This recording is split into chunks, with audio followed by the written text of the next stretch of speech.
네, 자, 우리가 이전 시간에는 이제 지목을 등록하는 방법을 봤고요. 자, 20페이지 보시면 이제 경계를 등록하는 방법을 봅니다. 경계. 자, 그러면 경계 이제 개념부터 어떻게 등록하는지 큰 흐름을 보면은요. 자, 이렇게 실제 토지가 있어요. 실제 토지. 자, 실제 토지에 이제 경계를 등록하는데 경계는 그림으로 그려져야 되잖아요. 그러니까 그림으로 그려야 되기 때문에 D장에 등록할 수가 없고 그림, 도면에 등록을 합니다. 도면. 지적도 또는 임야도에. 지적도를 지난 시간에 잠깐 봤죠. 그래서 토지 모양이 이제 그림으로 그려져 있는 지적 공부. 그래서 도면, 지적도 또는 임야도를 말합니다. 자, 그러면 이 실제 토지를 도면에 등록하려면요. 먼저 여기서부터 여기까지 거리부터 측정을 해야 되겠죠. 거리를 측정하는 것. 그래서 우리는 측량이라고 하는 거죠. 그러면 측량을 했으면요. 그 거리를 그대로 등록할 수가 없잖아요. 줄여서 등록을 해야 되겠죠. 이때 그 줄이는 정도를 우리는 축척이라고 하죠. 그래서 몇 분의 1로 줄였느냐라는 거예요. 자, 측량과 축척을 통해서 등록을 하게 될 텐데, 그럼 여기서부터 여기까지 거리부터 측정해야 되는데, 거리를 어떻게 측정할까요? 줄자 가지고 가가지고 측량을 한다. 오차가 엄청나게 심하겠죠. 자, 이렇게 측량하는 것이 아니고, 정확하게 등록을 하기 위해서요. 자, 측량을 하는 기준점을 먼저 정합니다.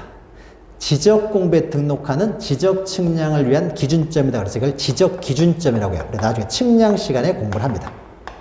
자, 지적 기준점을 정해 놓은 다음에요. 여기 이제 굴곡점들 있죠. 경계점, 지상에 있는 경계점에요. 뭐 전문적인 기계들이 있어요. 광팍 이런 걸 설치를 해요. 그래서 여기서요. 광선을 쏴요. 갔다 오는 시간에 의해서 거리를 측정해요. 이런 거 있죠. 총으로 착 쏘면 이렇게 거리 딱 나오는 거. 그 다음에 여기서 또 광선을 쏴요. 그러면 갔다 오는 시간에서 거리를 측정해요. 자, 그러면 우리가 일찍이 우리에게 이제 수학을 포기하겠다. 삼각함수를 이용합니다. 삼각형의 두 변의 길이를 알고 이 각도를 알면, 각도를 알 거 아니에요? 이 사람이 쐈으니까. 알면 나머지 한 변의 길이를 알 수가 있죠. 기억은 좀 나요. 이때부터는 수학을 안 했어요. 그래 포기를 했죠.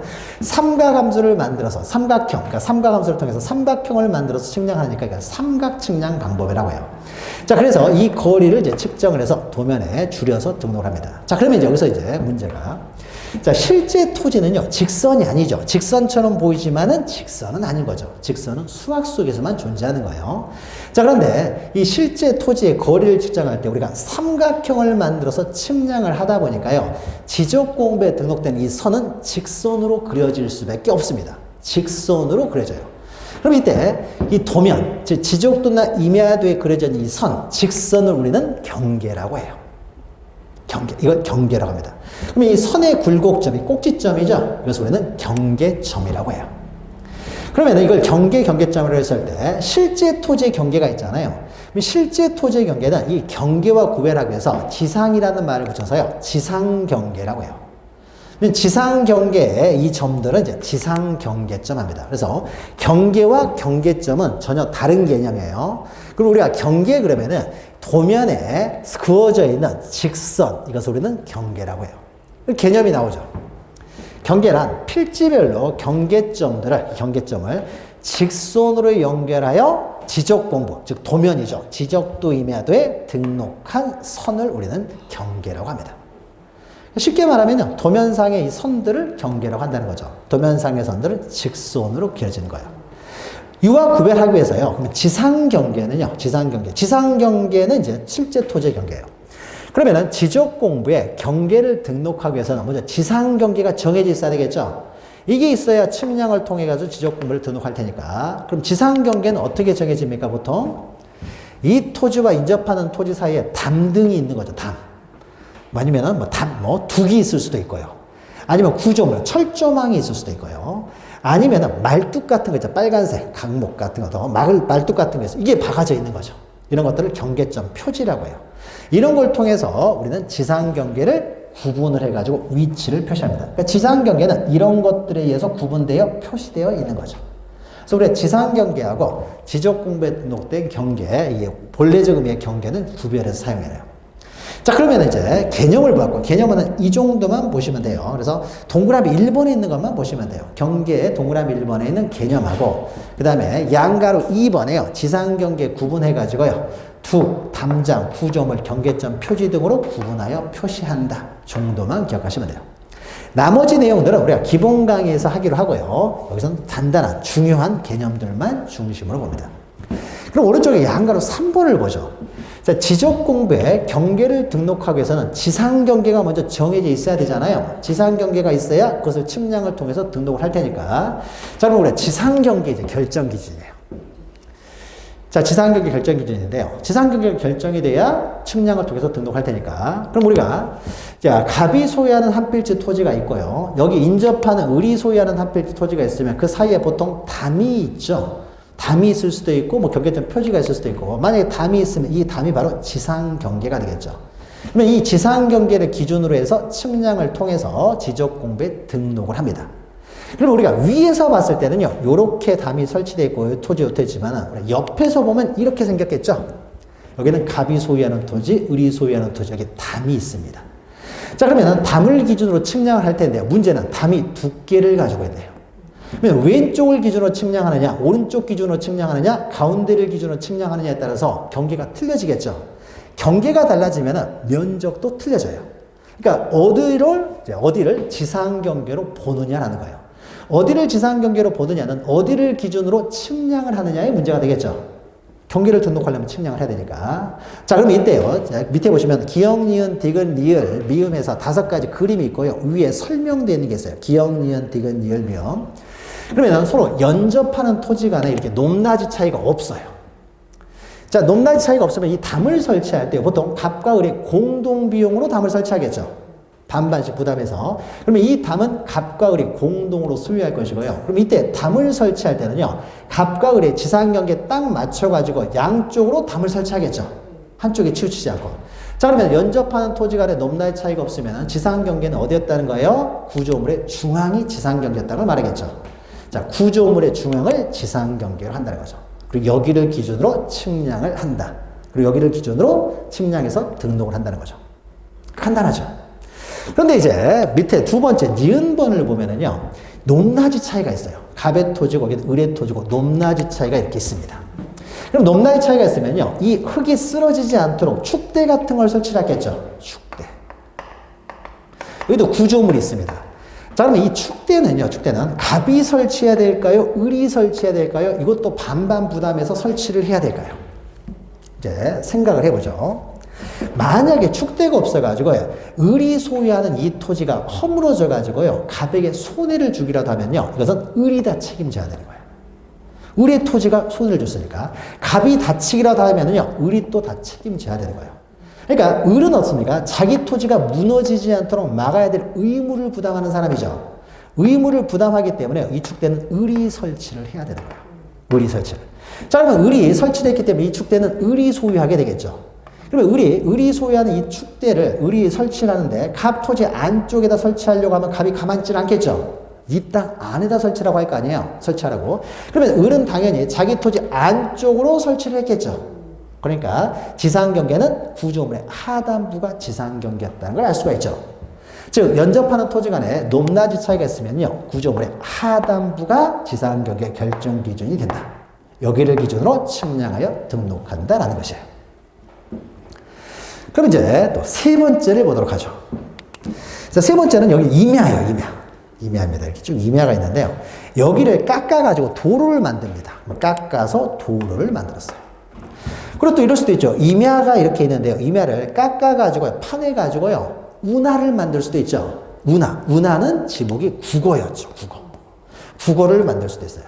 그럼 이렇게 해요. 이 도로나 국어 등을 위해서 절토된 부분, 절토됐다는 건 깎아냈다는 거예요. 절토된 부분이 있습니다. 절토된 부분이 있었을 때 이때 도로와 임야의 경계, 국어와 임야의 경계를 어디로 할 것이냐라는 거예요. 자, 그러면 여기는 임야고요. 여기서부터는 도로가 되겠죠.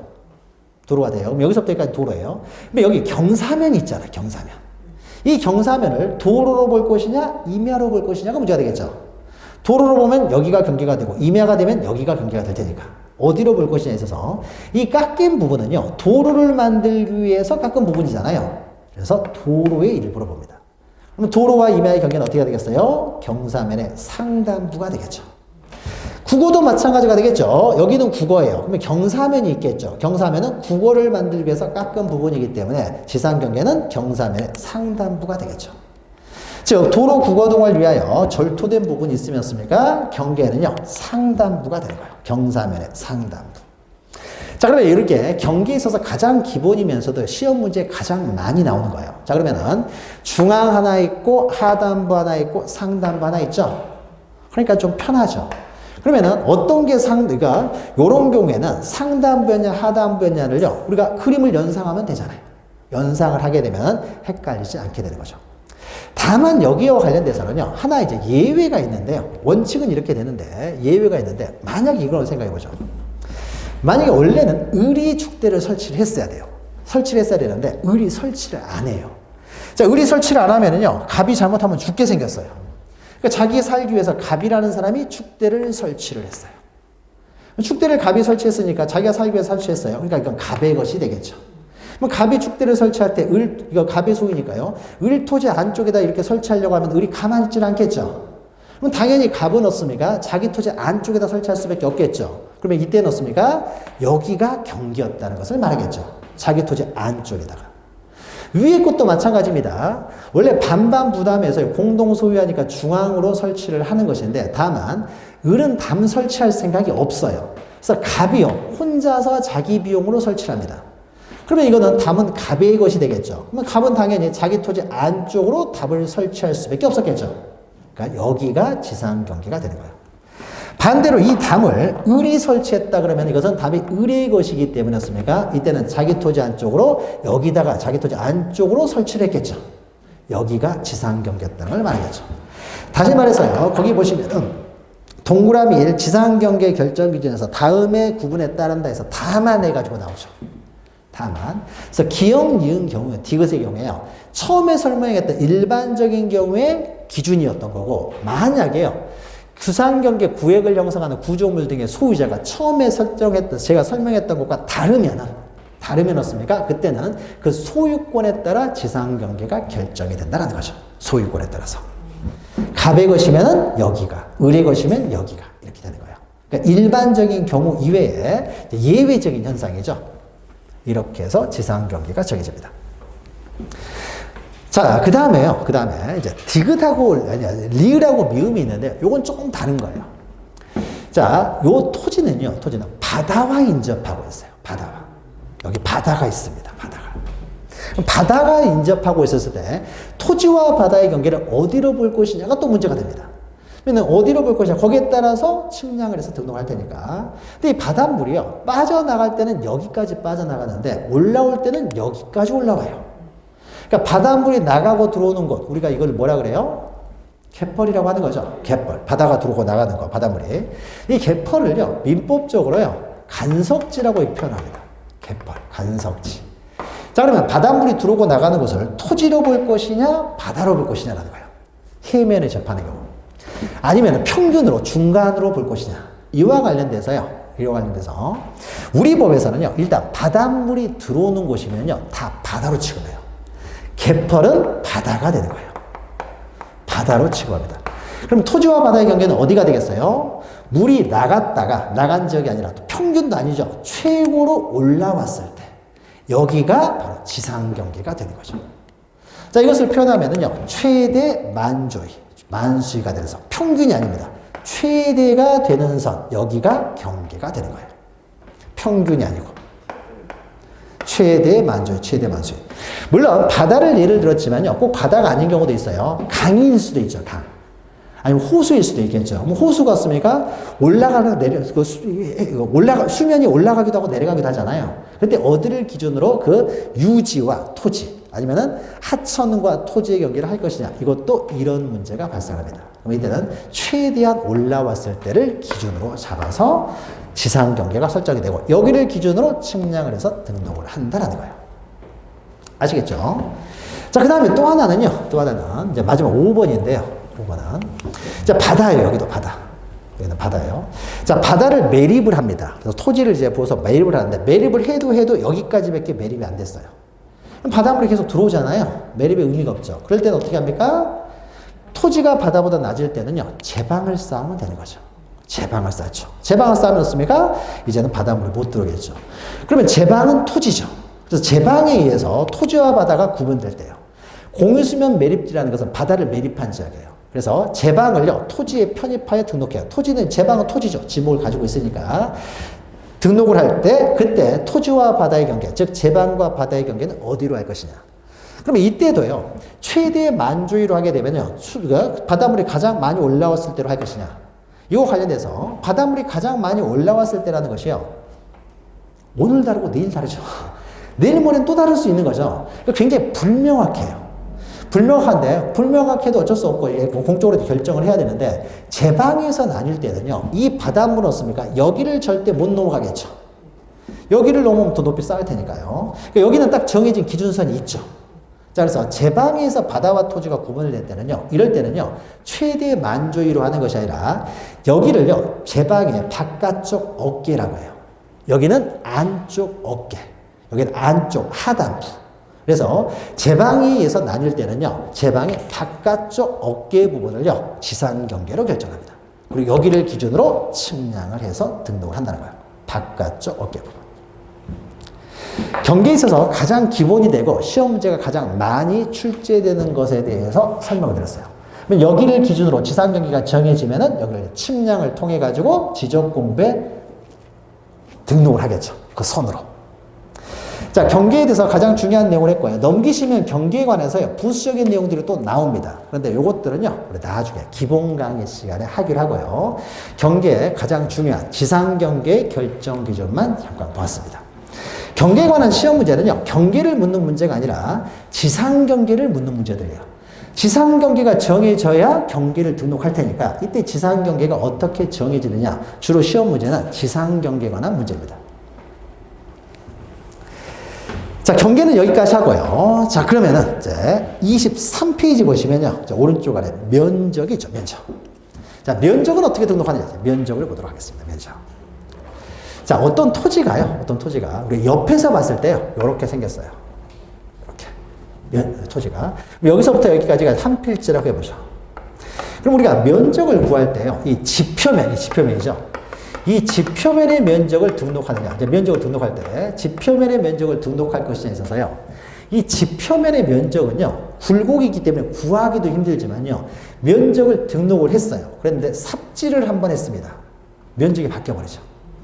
또 삽질 한번 해버리면 또 면적이 바뀌고요. 여기다 흙을 쌓으면요, 또 면적이 또 바뀌어요.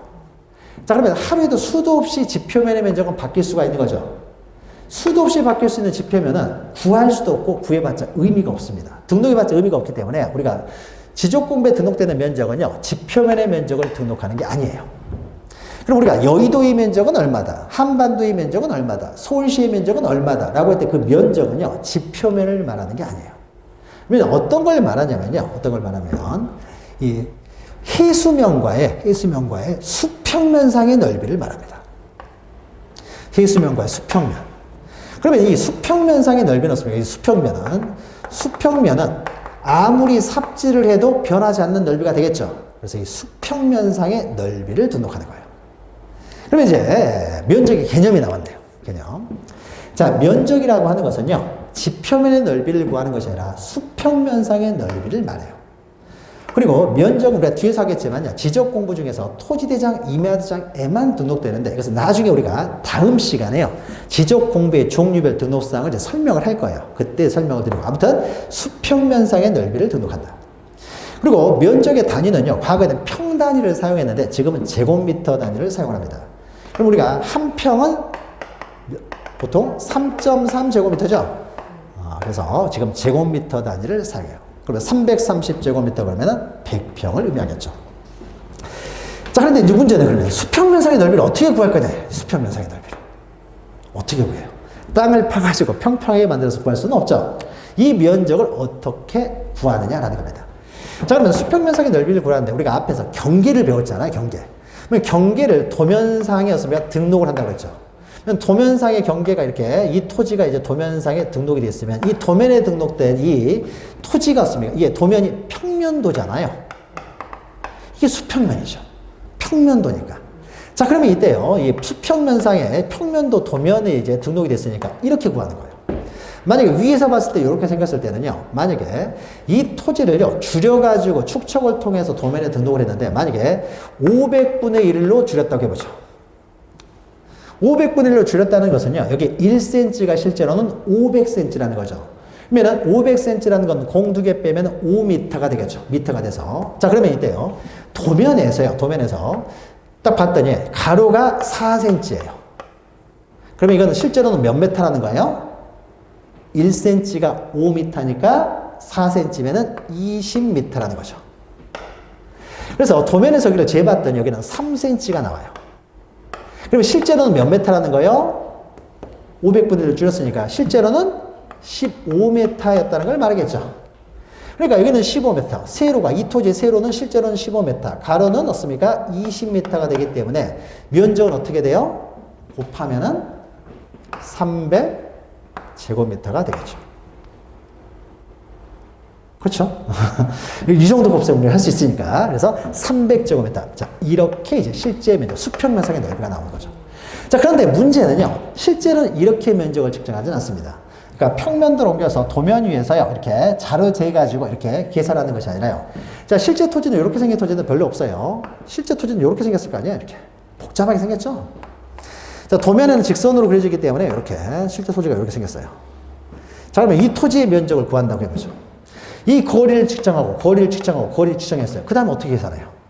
이 면적을. 이걸 계산할 수 있으면 우리는 여기 앉아있질 않죠. 수학자가 돼도 대수학자가 되겠죠. 그러니까 요 면적을 이렇게 구할 수 있는 게 아니죠. 그러면 면적을 어떻게 구하냐면요. 면적을 구하는 방법이 있어요. 자, 그러면 여러분 넘기시면은 양가로 2번은 면적 측정의 대상은요. 우리가 뒤에서 공부를 하기 때문에 면적 측정의 방법만 좀 봅니다. 방법. 자, 방법을 보면은요. 자로 재가지고 면적을 측정하는 것이 아니라요. 기계가 있어요. 전자면적 측정기라는 기계가 있어요. 이렇게 생겼습니다. 그 밑에가요, 도면이에요. 자, 그 면적 측정기가요, 이 밑에가 바퀴가 달려있어요. 그래서 바퀴가 달려있어가지고요, 여기 이제 선에다 올려놓습니다. 선 위에 올려놓고요, 선을 따라 움직여요. 쭉 움직여가지고 다시 이 선을 딱 오게 되면요, 면적이 뿅 하고 나오는 기계예요. 우리가 달나라도 가는데 이런 거 만들 수 있겠죠? 이 전자면적 측정기를 가지고요, 선을 따라 움직여서 면적을 측정을 해요. 이게 몇 제곱미터다 이렇게 나오는 거죠. 자, 그러면은 면적을 측정하기 위해서는 뭐가 먼저 있어야 돼요? 도면 위에서 선을 따라 움직이면서 면적을 측정하기 때문에 도면이 먼저 만들어져야 되겠죠. 그래서 도면, 지적 또한 임야도를 먼저 만드는 거예요. 그러면 도면을 만들기 위한 측량을 할 때는 어떻습니까? 직접 나가서 측량을 해요. 직접 나가서 측량을 하잖아요. 거리를 측정하죠. 그 다음에 도면으로 옮긴 다음에 그 면적 측정은요, 사무실에서 측정하는 거예요. 사무실에서 전자면적 측정기를 올려놓고 면적을 측정을 합니다. 그러면은 면적을 측정하기 위해서 도면이 먼저 만들어야 되는데, 이때 도면이 평면도죠. 이렇게 평면도를 만드는 측량을요, 평판 측량이라고 해요. 요새는 노트북 가지고 측량도 합니다. 그래서 전자평판 측량 이렇게 하는데 그냥 평판 측량만 기억하셔도 돼요. 그래서 평면도를 만드는 측량인 평판 측량을 통해 가지고 평면도인 도면, 지적도 임야도를 먼저 만들고 이것을 가지고 요 위에서 전자면적 측정기를 가지고 면적을 측정을 합니다. 자, 그런데 이제 이렇게 측정하는 게 일반적인데요. 자, 문제가 생깁니다. 이때는. 문제는 그 다음에요. 자, 선을 따라 움직이는데 선이 두께를 가지고 있다는 거예요. 두께. 그러니까 선 안쪽으로 움직이느냐 바깥쪽으로 움직이느냐에 따라서 항상 오차가 발생할 수밖에 없는 거죠. 오차가 발생해요. 오차가. 그랬죠. 오차가 발생해요. 그럼 이거 오차는요, 크지는 않아요. 오차가 크지는 않지만은요. 근데 서울 한 평당 3.3제곱미터는 땅값 장난 아니죠. 억이 왔다 갔다 합니다. 근데 오차가요, 10제곱미터만 생겨도 지금 몇 억이 왔다 갔다 하는 거죠. 1제곱미터만 뭐 이렇게 오차가 생겨졌습니까? 몇 천만 원이 왔다 갔다 해요. 그러니까 이 땅값이 지대한 영향을 미치는 거죠. 자, 그래서 전국의 모든 토지는요, 토지대장 지적도 아니면 임야대장 임야도에 등록돼 있는데, 등록돼 있어요. 근데 도면 위에서 면적만 측정하다 보니까 오차가 생기더라. 그래서 이 오차를 없애기 위해서요. 이 오차를 없애기 위해서. 땅값이 비싼 지역, 즉 일정한 지역들이 있어요. 땅값이 비싼 지역은요, 측량을 하는 과정에서 여기 좌표값을 구해놓습니다. 수학적인 좌표. X, Y 해가지고요, 수학적인 좌표값을 구해놔요. 그래서 좌표를 구해가지고, 면적을 측정할 때는 이 좌표를 대입해서 면적을 측정해요. 그러면 좌표값은 정확히 정해져 있기 때문에 그렇습니까? 아침 먹고 측량을 하냐, 점심 먹고 측량을 하냐에 따라 달라지질 않는 거죠. 항상 똑같은 면적값을 유지하게 돼요. 오차가 발생하지 않는다는 거죠. 그런데 선을 따라 움직이면서 면적을 측정할 때는요, 아침 먹고 측량했을 때와 점심 먹고 측량했을 때 항상 다르게 나오겠죠. A가 측량했을 때 B가 측량했을 때 다르게 나와요. 오차가 발생할 수 있는데 땅값이 비싼 지역, 뒤에서 하겠지만은 도시개발 사업을 시행한 지역이라든지, 자, 이런 지역에서는요, 측량하는 기회에 좌표값까지 구해가지고요, 좌표를 가지고 측량을 해요. 자, 그래서 보죠. 좌표를 가지고 측량을 해요. 뭐 어떤 지역이냐? 이 경계점, 이건 경계점 좌표죠. 경계점. 이 경계점의 좌표잖아요. 경계점 좌표를 가지고 있는 지역이에요. 그러면은 전국의 모든 토지가 이렇게 좌표값을 가지고 있는 건 아니에요. 도시개발 사업이나 축척 변경 사업을 했던 곳, 나중에 뒤에서 합니다. 이런 전국의 한 10% 되는 토지들만요, 좌표값을 가지고 있어요. 그러면은 그 좌표값을, 어떤 토지는 좌표값을 가지고 있으면요, 그 좌표들을 등록해 놓은 또 장부를 만들겠죠. 그걸 경계점 좌표 등록부라고 해요. 좌표가 등록되는 장부. 그래서 일정한 토지가 경계점 좌표 등록부에 좌표가 등록되어 있는 토지라면요, 이때는 절대 전자면적 지정기로 측량해서는 안 된다는 거죠. 이걸로 하지 말라고 일부러 좌표값을 구했으니까 이때는 항상 좌표를 가지고 면적을 측정합니다. 그러면 좌표를 가지고 면적을 측정할 때는요, 측량 방법도 좌표를 구하는 측량 방법을 취해야 돼요. 그럼 좌표를 구하는 측량을 뭐라고 하냐면요, 우리가 좌표가 경도와 위도에 의해서 가표를 정하기 때문에요, 경도와 위도를 구하는 기계가 있어요. 의라는 것은요, 기계를 나타내는 한자예요. 뭐 혼천의, 세종대왕 때 만들었던 기계를 나타내는 한자입니다. 경도와 위도를 구하는 최초의 기계의 이름을요, 경위의라고 했어요. 그래서 그 이름을 따가지고요, 좌표를 구하는 측량을 경위의 측량이라고 합니다. 그러면 경위 측량을 했다는 것은 무슨 의미예요? 좌표값을 구했다는 의미가 되는 거예요. 좌표를 구하는 측량을 했으니까. 그래서 좌표를 가지고 있는, 즉 경계점 좌표 등록부에 등록된 지역의 면적 측정은 그 좌표를 대입해서 면적을 측정한다. 자, 그래서 두 가지 방법으로 면적을 측정합니다. 일반적으로는 도면 위에서 측량을 하지만 경계점 좌표 등록부 시행지역 같은 경우에는 좌표를 이제 대입하여 면적을 측정한다. 자, 여기 이제 좌표가 의미를 갖는 거예요. 좌표가 어떤 의미를 갖는 줄 알겠죠? 정밀하게 하기 위해서 좌표값을 구해야 되는 거예요. 그러니까 면적을 정밀하게 측정하기 위해서. 자, 그런데 이제 마지막으로요, 25페이지 요거까지만 하고 오늘 이제 끝낼 텐데요. 25페이지 보시면은, 자, 면적을 측정을 했습니다. 좌표에 의해서 또는 전자면적 측정기에서. 좌표가 없는 곳은 전자면적 측정으로 측정을 합니다. 측정을 했으면요, 이게 측정 이 기계를 통해서 또 좌표를 통해서 측정을 할 때요, 어디까지 구해지냐면요, 1000분의 1까지 구해져요. 그러니까 0.001까지, 소수점 셋째짜리까지 구해집니다. 정밀하게 측정을 하니까 소수점 셋째짜리까지 구해지는데, 그러면 소수점 셋째짜리까지의 면적을 그대로 다 등록하느냐? 그게 아니고요, 끊어가지고 반올림을 해서 등록을 해요. 반올림. 그대로 소수점 셋째짜리까지 등록하지는 않습니다. 그러면 그 반올림을 할 때 어떻게 할 것이냐? 이게 뒤에 끝수 처리하는 문제가 생겨요. 자, 그래서 오른쪽에 보시면요, 면적을 측정한 다음에 면적을 등록을 하기 전에 이제 면적을 결정해서 등록을 할 텐데, 이것을 끝까지 소수점 셋째짜리까지 다 결정해서 등록하는 것이 아니라 자릿수를 딱 끊어가지고요, 반올림을 해서 등록을 해요. 그러면 반올림하는 방법이 바로 끝수 처리하는 방법이 됩니다. 그럼 어떻게 하냐면요, 자, 우리 밑에는 표가 있으니까 표를 가지고 설명을 드릴게요. 어렸을 때 우리 반올림 해봤죠? 네, 그거예요. 자, 그러면 이제, 근데 그거하고 좀 다른 점이 있으니까요, 좀 이제 잘 보세요. 자, 우리가 먼저 축척을 구분할 줄 알아요, 축척을. 그러니까 지적도가 있고 임야도가 있는데, 축척이요, 7가지가 있어요. 그래서 축척의 종류가 나오는데요, 한 페이지를 넘기시면은요, 26페이지 상단에 축척의 종류가 나와요. 지적도, 임야도 해가지고. 여기도 있으니까, 이거 보는데요. 자, 우리, 지난 시간에 우리가, 저번 주에 설명을 드릴 때요, 우리가 지금 현재 가지고 있는 그 지적도, 임야도, 토지대장, 임야대장은 우리가 직접 만든 것이 아니라 일제 때 만들어졌다고 했죠. 그럼 일제 때 얘들이요, 이제 지적도, 임야도를 만드는 과정에서, 도면을 만드는 과정에서 축척을 얼마를 사용했냐면요, 1200분의 1 축척을 사용했어요, 기본으로. 요것만 기억하시면 돼요. 1200분의 1 기본으로 사용했다는 거죠. 그리고 그 당시에는 대부분이 다 농어촌 지역이었을 거 아니에요. 그러니까 대부분의 지역이 1200분의 1로 이제 축척이 만들어집니다. 자, 그런데 1200분의 1 기준으로 하면서요, 그런데 도심 지역들 있잖아요. 도심 지역은 좀 확대할 필요가 있겠죠. 그래서 도심 지역은 2배를 확대를 해요. 자, 2배 확대하니까 몇 분의 1이 되겠습니까? 600분의 1. 근데 시골 지역이라고 하더라도 사람 좀 적게 사는 곳이 있죠. 적게 살면 그만큼 땅값은 따고 땅 한 필지 한 필지 면적이 굉장히 넓어요. 그래서 2배를 더 축소를 합니다. 1200분의 1 2배로 축소하면 얼마가 되겠어요? 2400분의 1. 2배로 축소하니까. 그래서 2400분의 1짜리가 만들어져요. 근데 어떤 지역은요, 사람이 아예 살지를 않아요. 살지 않으니까 땅값이 거의 없고 땅이 엄청나게 넓적 있습니다. 그래서 그런 부분은요, 더 축소를 시키는데 얼마를 축소를 시키느냐? 5배로 축소를 시켜버려요. 심하게 축소를 시켰죠. 5배를 축소를 시켜버리니까 몇 분의 1이 돼요? 1200분의 1, 5분의 1로 축소를 해버리니까 6000분의 1이 되겠죠. 그런데 여기에 사람이 살기 시작한 거예요. 그러니까 이 부분을요, 2배로 확대를 해요. 2배로 확대하니까 몇 분의 1이 돼요? 3000분의 1. 그러니까 우리는 축척이요. 지족도의 축척은 어떻게 되고 임야도의 축척은 어떻게 되냐. 이게 시험 문제가 최근에 2번 나왔는데요. 외우는 게 아니죠. 우리 이걸 기억하면 되니까. 2배로 확대, 2배 축소, 5배 축소, 다시 2배 확대.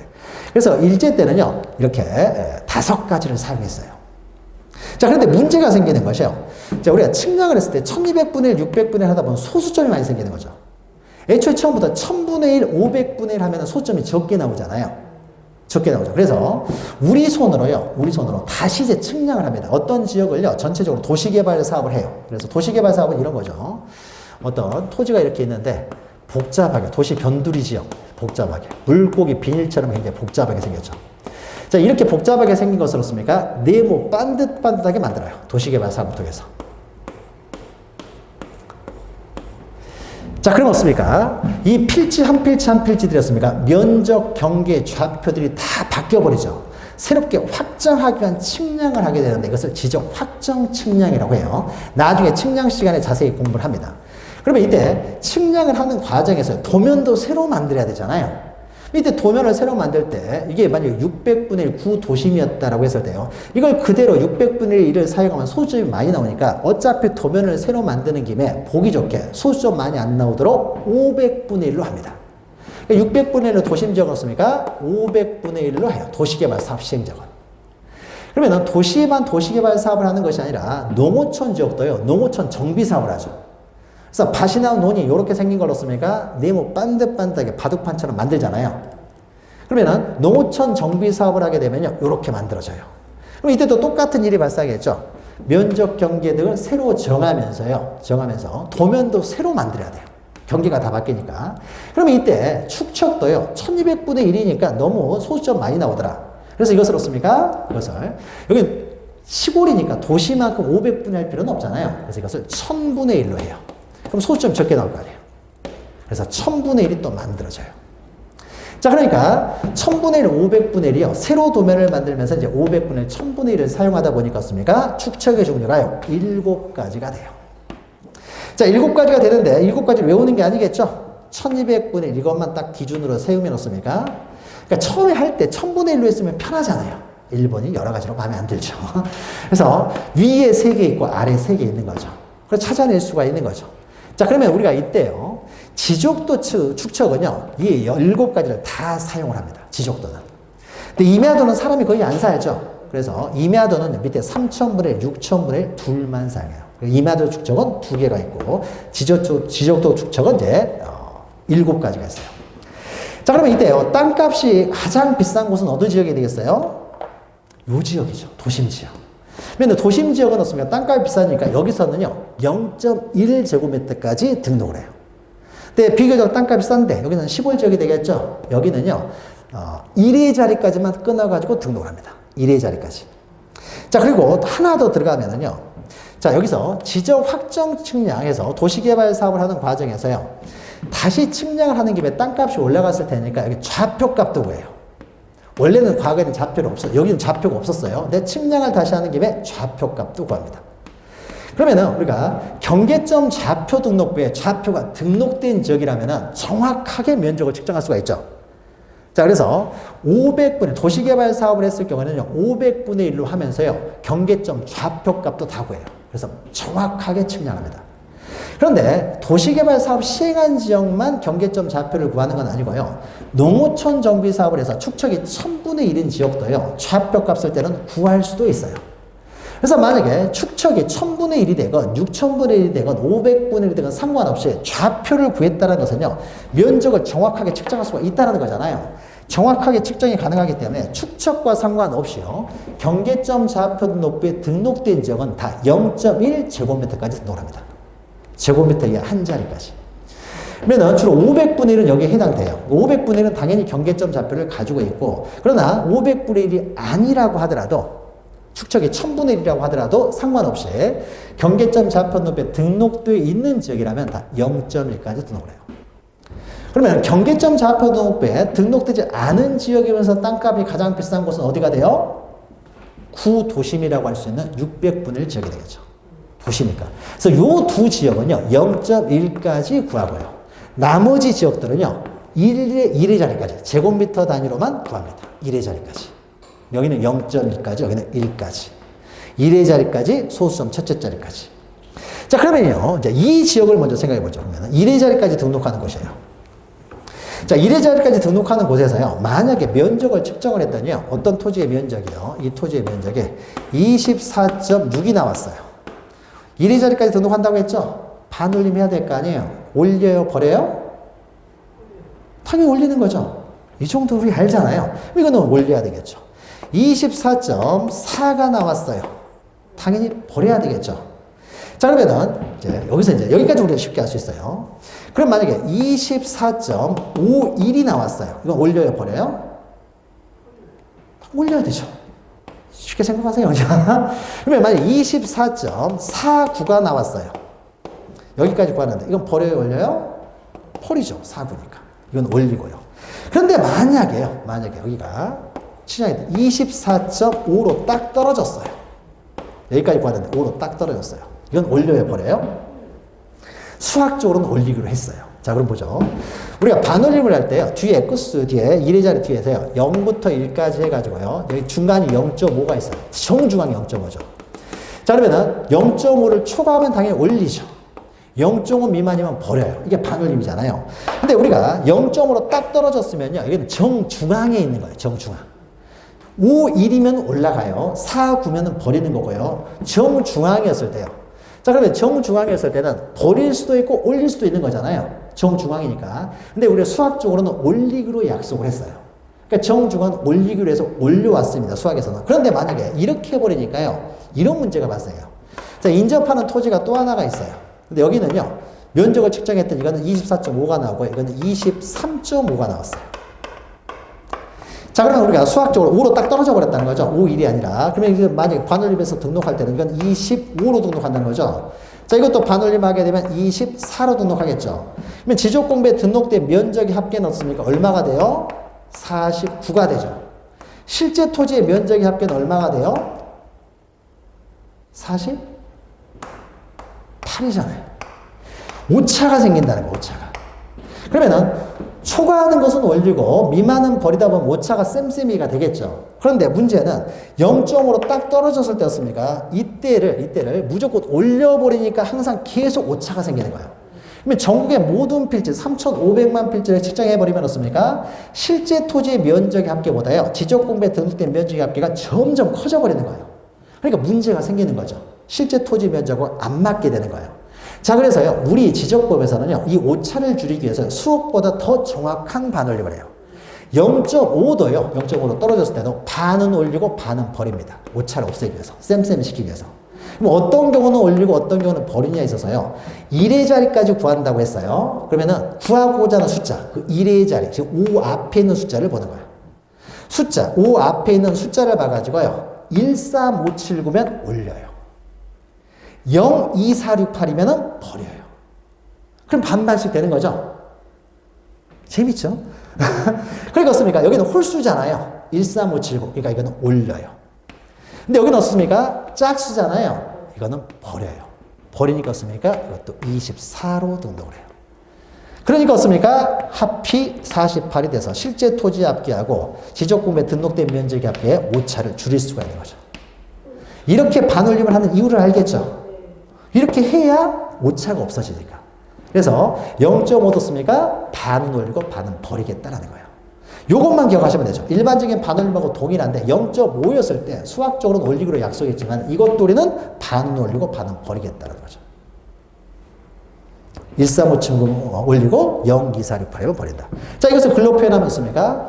0.5 미만, 초과하면 당연히 올려요. 0.5 미만이면 당연히 버려요.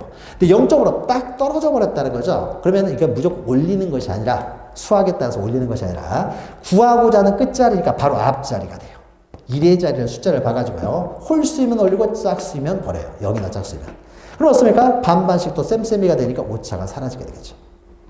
그러면 이 필지는요, 그러니까 여기는 최소 단위가 1제곱미터이기 때문에 어떤 면적을 측정을 했는데요. 어떤 면적에, 이 면적이요. 0.4가 나왔어요. 제곱미터가. 누가 알박기를 해가지고 0.4가 나왔어요. 그럼 반올림 해버리면 0이 돼버릴 거 아니에요. 토지가 있는데 0으로 등록할 수는 없죠. 이 지역에서 최소 단위가 1이기 때문에요. 1제곱미터 미만은 다 1로 등록을 해요. 1로 등록한다. 그러면요, 0.1제곱미터까지 등록하는 이 지역도 똑같은 방법으로 측량합니다. 면적을 결정해요. 여기는 소수점 첫째 자리까지 구하기 때문에 이렇게 하겠죠. 0.05를 초과하면 올리고 0.05 미만이면 버리고. 여기도 0.0으로 딱 떨어져 버리면 어떻습니까? 무조건 올리는 것이 아니라요. 올리는 게 아니라 구하고자 하는 숫자가 이제 0.1의 자리가 될 거 아니에요. 소수점 첫째 자리에 숫자 바로 앞자를 봐가지고요. 홀수면 올리고 0이나 짝수면 버려요. 뒤에서 넘기시면요. 예시가 있으니까 예시를 가지고 다시 한번 설명드릴 거예요. 자, 그 다음에 여기서 넣습니까? 최소 단위가 0.1이에요. 그러니까 만약에 어떤 토지의 면적을 측정했더니 0.4가 나왔어요. 그럼 어떻습니까? 0.4로 등록하면 되겠죠.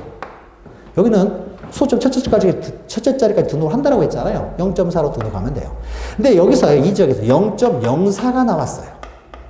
그러면은 반올림 해버리면 0이 돼버리잖아요. 0으로 등록할 수는 없잖아요. 그래서 여기는 최소 단위가 0.1이기 때문에 0.1 미만은요, 다 0.1로 등록을 합니다.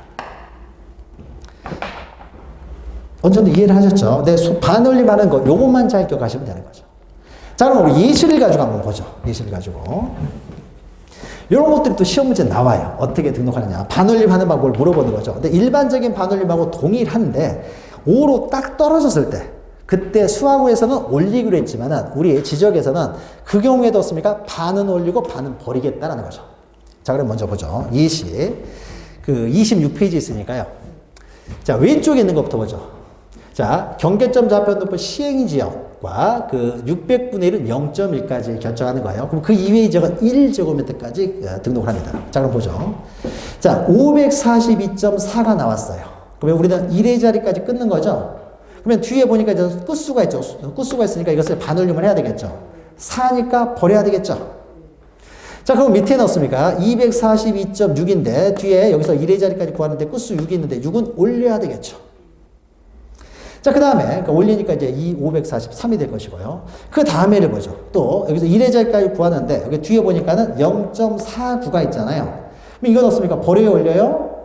0.5 미만이잖아요. 그렇죠? 5보다 작잖아요. 50보다. 그러니까 이건 버려야 되겠죠. 그 다음에 였습니까? 542.51이에요. 51은 5보다 크죠? 그러니까 이거는 앞에 숫자 보는 게 아니에요. 아까 우리가 여기서 이렇게 썼죠. 정 가운데가 0.5가 있고 없습니까? 51이면 오른쪽에 있고 49배는 왼쪽에 있는 거예요. 그러니까 51이면 없습니까? 앞에 숫자 볼 필요 없습니다. 당연히 올리는 거예요. 49면 버리고 51이면 올리는 거죠. 자, 그런데 요걸 보니까요. 여기는 5로 딱 떨어졌어요. 5, 1이 아니라 5로 딱 떨어졌다는 거죠. 그럼 요때만 이제 주의하면 되는 거죠. 그럼 이때는 올릴 것이냐 버릴 것이냐에 있어서 반은 올리고 반은 버린다는 거죠. 그럼 앞에 숫자를 보는 거죠. 구하고자 하는 숫자.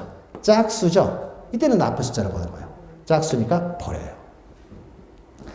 이런 경우는 이 짝수를 뭐 이게 보면 안 돼요. 5, 1이니까 무조건 올리는 거고요. 5로 딱 떨어졌으니까 숫자를 보고 짝수니까 버려요. 이런 경우는 어떻습니까? 여기도 5로 딱 떨어졌어요. 그러니까 앞에 숫자를 보니까 홀수예요. 그러니까 그건 올리죠. 여기는 최소 단위가 1이기 때문에 1제곱미터 미만은 다 1로 등록한다. 자, 그러면 0.1까지 구하는 이 지역을 한번 보죠. 이 지역. 다 똑같은 방법이에요. 여기는 0.1제곱미터까지 구하니까 어디서 끊어야 돼요? 여기서 끊어야 되겠죠? 여기까지 등록하는 거예요. 여기까지 등록하는데 뒤에 끝수가 있잖아요. 끝수가. 이렇게만 나왔으면 이대로 등록하면 되는데 끝수가 뒤에가 나와요. 그러니까 어떻습니까? 반올림을 해야 되겠죠. 그럼 여기는 4잖아요. 버려야 되겠죠. 그러니까 543.4가 되겠죠.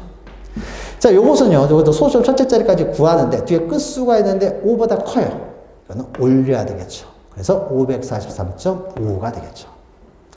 자, 그러면 요 밑에를 보죠. 여기서 소수점 첫째 자리 끊었는데 여기는 4, 9라고 돼 있잖아요. 그러니까 이건 어떻습니까? 버려야 되겠죠. 앞에 숫자 볼 필요도 없죠. 그 다음에 이거는 그 다음은 어떻습니까? 여기 첫째 자리까지 끊는데 뒤에 5, 1이 있어요. 5, 1은 어떻습니까? 당연히 올려야 되겠죠. 5, 1이니까 앞에 숫자 볼 필요가 없어요.